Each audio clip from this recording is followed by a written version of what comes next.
សួស្តីម៉ារីបើចាសួស្តីបងចង់កម្មង់អីវ៉ាន់ពីកូរ៉េទៅធ្វើមកទៅ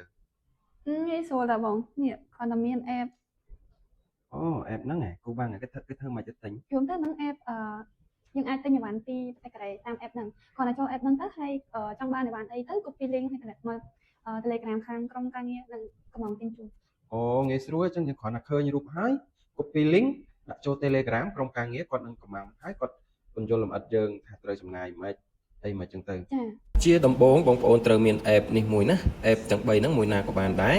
គឺយើងត្រូវ download ពី Play Store App Store បន្ទាប់មកយើងចុចចូលលើវាអញ្ចឹងមកបងប្អូនអាចស្វែងរកនៅផលិតផលទំនិញណាដែលបងប្អូនពេញចិត្តឥឡូវខ្ញុំនឹងឧទាហរណ៍ចូលទៅកម្មង់ទិញផលិតផល tablet នេះមួយក្រោយពីបងប្អូនចូលមកក៏យើងចុចលើពាក្យ share នេះមកបាទចុចលើវាចុចឲ្យចេញ link បែបនេះមករួចហើយបងប្អូនយក link ហ្នឹងមកផាសនៅក្នុង Telegram ដើម្បីឲ្យសហការីរបស់យើងខ្ញុំ